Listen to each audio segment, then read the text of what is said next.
The wheel of sustainability has 8 spokes surrounding a central hub I call leadership commitment. The second spoke I call training and review. And essentially, when teaching an employee how to do something, I use a process called tell, show, and do. I tell them about the change or the new standard.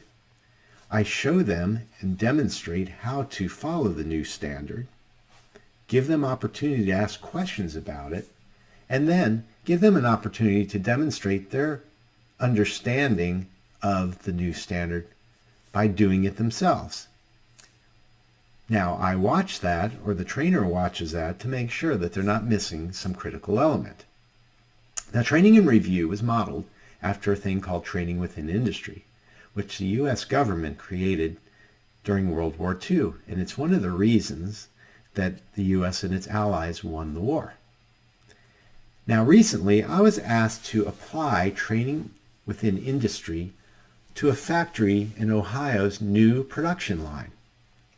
Now, I had not experienced training within industry for many years, so I bought the book that they were using throughout their company and read it, at least a dozen times.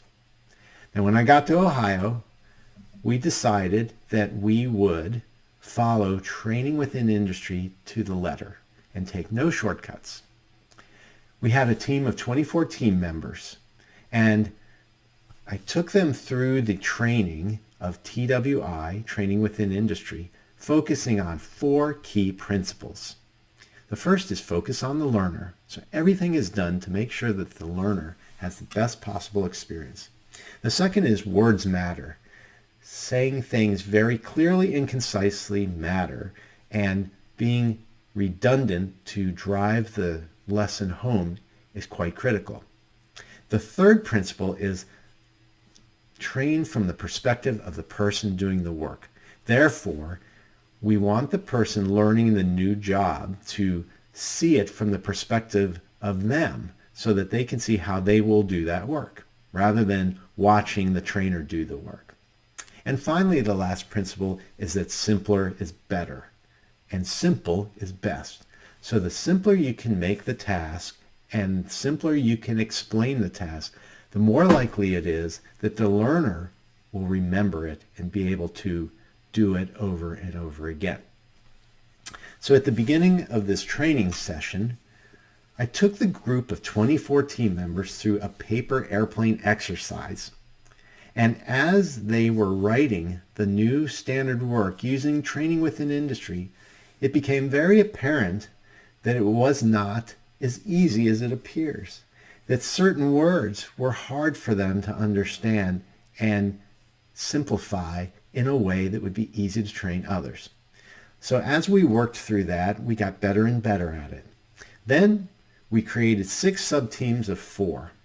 And my idea was I was going to let each of those sub-teams learn a specific job out in the factory, write the new training document for it, and then practice it with each other so that they could get good at using the training within industry approach.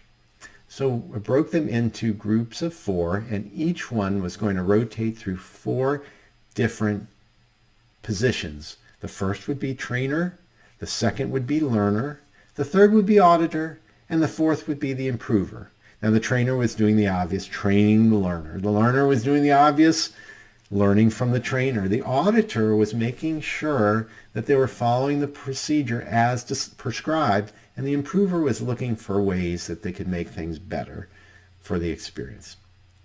Now, I was going to rotate through those sub-teams, and what I found out was it took quite a while to do training on less than 1 minute of actual work content. In the first day afternoon, I was able to make 3 rotations.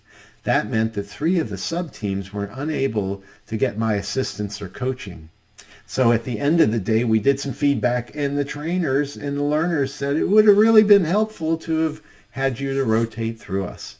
I promised them that I would be able to do that through the second day. So the second day, I was rotating through group number 4, and the trainer was having difficulty following the process of training within industry. I kept stopping, coaching, and correcting, and asking him if he understood what I was trying to teach him. Every time he indicated that he was, but each time we would start again, he clearly was stuck. After about 30 minutes of making no progress, I called a timeout.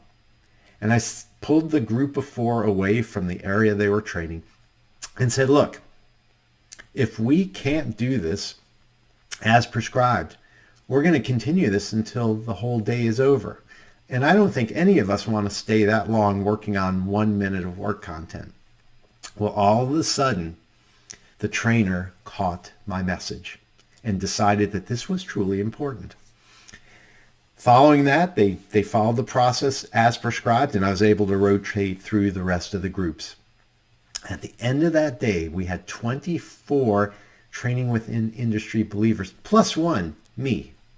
What I learned from this, and what we all learned from this, is words really do matter. The focus and the discipline were the keys to success. Since then, they've used this training within industry approach to safely and efficiently train the rest of their workforce. I hope this story provided you with some inspiration to revisit your own processes. I have a lot more I'd like to share. Head over to pi-partners.com to learn how I can help. And check back from time to time for more Kaizen stories.